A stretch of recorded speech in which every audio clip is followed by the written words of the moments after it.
Greetings, academic proletariat, and welcome to this, the first rendition of the 2015-2016 Fireside Chats with Mr. Olson. I am your host, Mr. Olson, and today we will be talking about awakenings and enlightenment. For all of you listening at home, that means we're going to be talking about the first Great Awakening, which took place in roughly the 1730s and 1740s, and the Enlightenment. So to begin, let's review a little bit. Our colonial discussions thus far has told us that Europeans sought religious change, so they went about the world to find a new place to live, largely for religious freedom. So a bunch of them settled in New England, where they sought to set up a city on a hill. Even though at first the city on a hill seemed to be working quite well, different events like King Philip's War, the Religious Toleration Act as a result of the Glorious Revolution, both kind of gave New Englanders the idea that their religious mission was failing. So Congregationalists in New England, otherwise known as Puritans, faced sort of a religious crisis, and that scared a lot of them. So let's see how they responded to that scare. To begin our discussion, let's review religion in colonial America for just 1 second. Was there religious toleration in colonial America? Think about that for a minute. Talk to your limb partner. I'll be back with you in about 10 seconds.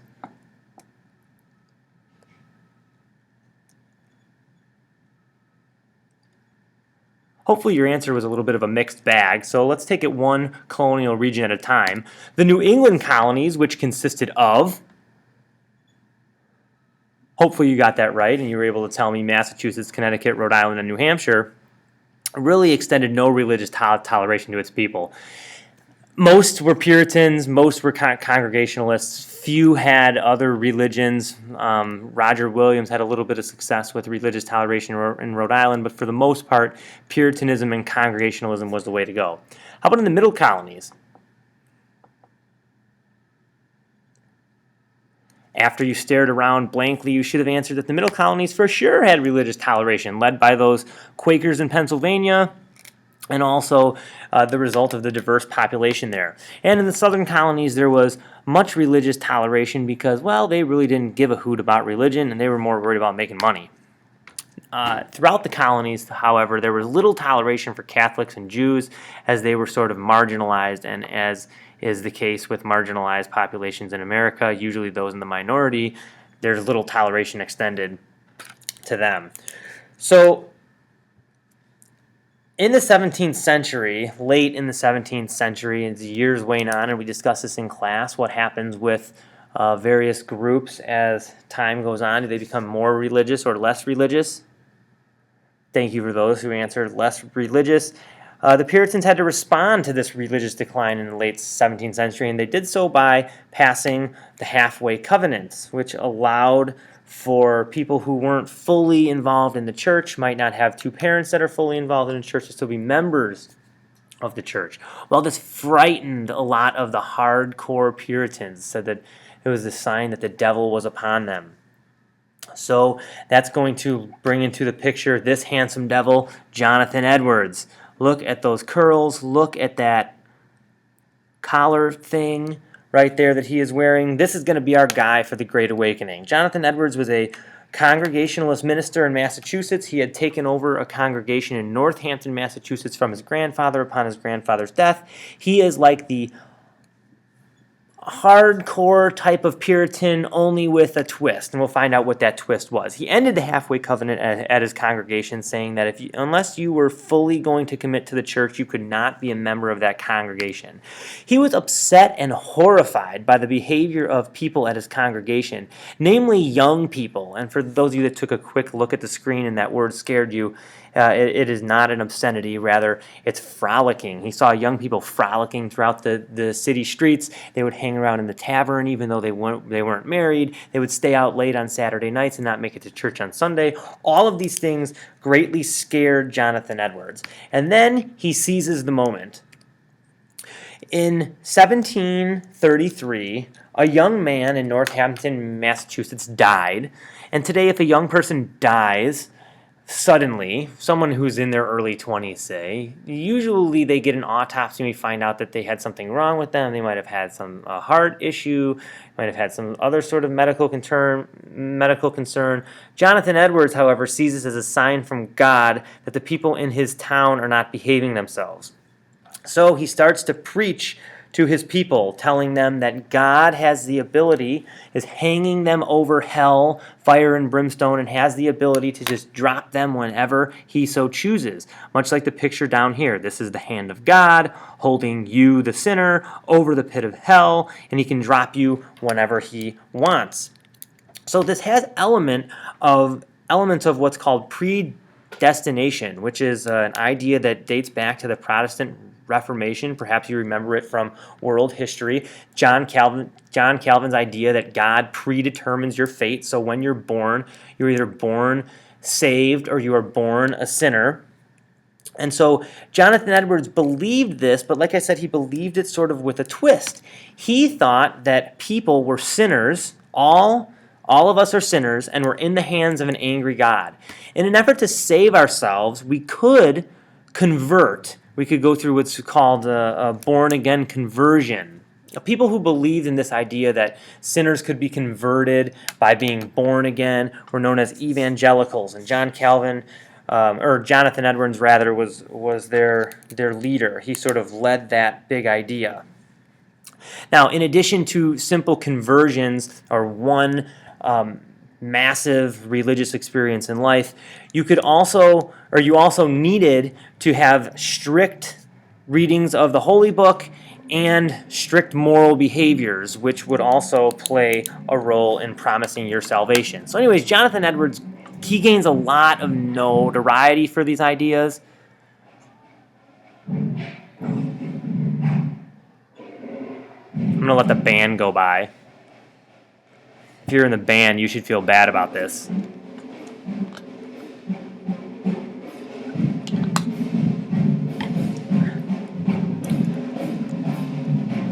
Luke, that's you. I can hear you out there playing the drums.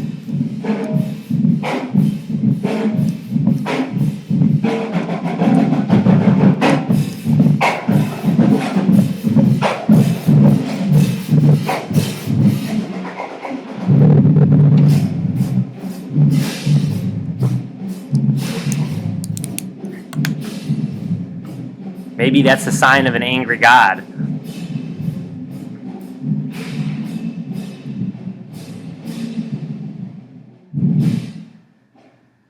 Okay, so now that they're on their way, let me just revisit Jonathan Edwards for a second.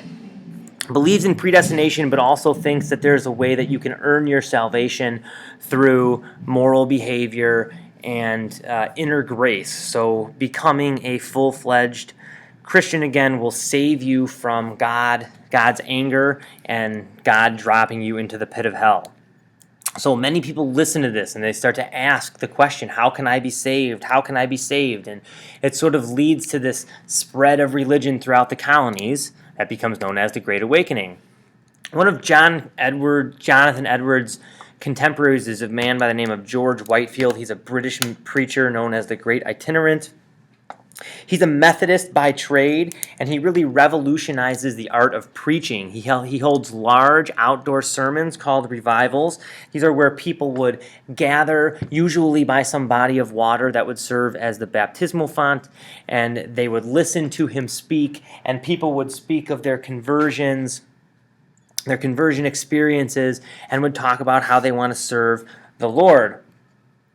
He was very busy. He traveled to the middle colonies and the southern colonies. So really there's no part of colonial America that's left untouched by this Great Awakening. And the Great Awakening causes many young colonists, and especially women colonists, to challenge traditional authority, because really what it's saying is that your destination is not predetermined, so that you have some sort of influence on your fate. And if that's going to be the case, then your autonomy matters. Your life should not be dictated by the rich, by the affluent folks in the community. It should rather be dictated by you. So now this leads to a break between the ministers across colonial America. And the break consists of two groups. The first group is our old lights. They're the old guys, think of them as the congregational ministers that preached traditional Calvinism.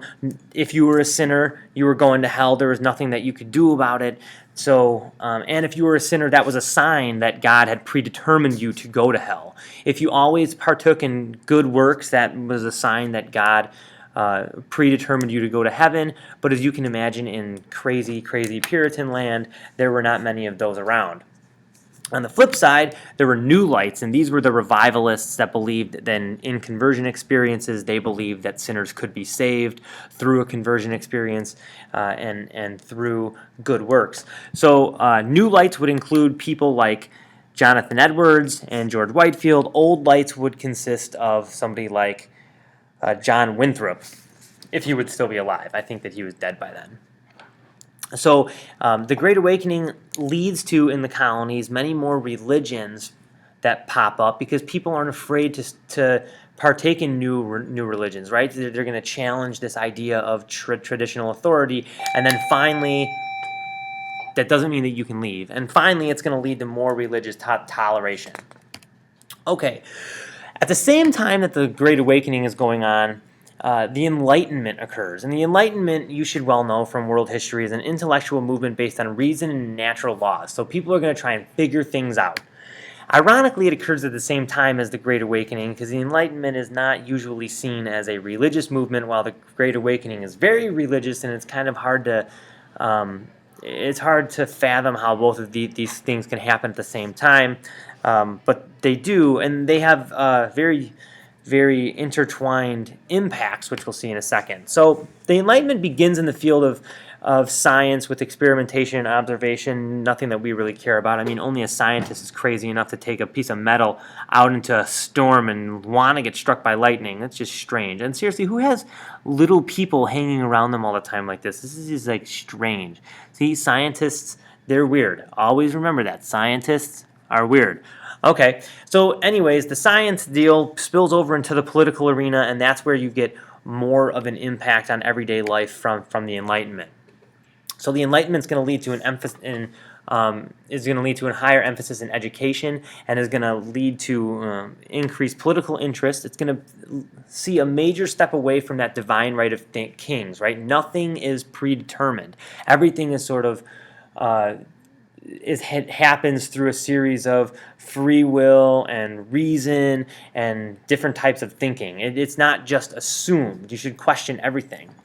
So the Enlightenment, even though it sometimes gets the reputation of being anti-religious, it's not necessarily anti-religious, but it encourages a more rational inquiry into religion. So it starts to question what religious leaders are saying to you more and more. So again, like we saw with the Great Awakening, questioning traditional authority. So some of the major Enlightenment philosophers are John Locke, Adam Smith, and Baron de Montesquieu. Does anybody know any other major Enlightenment philosophers?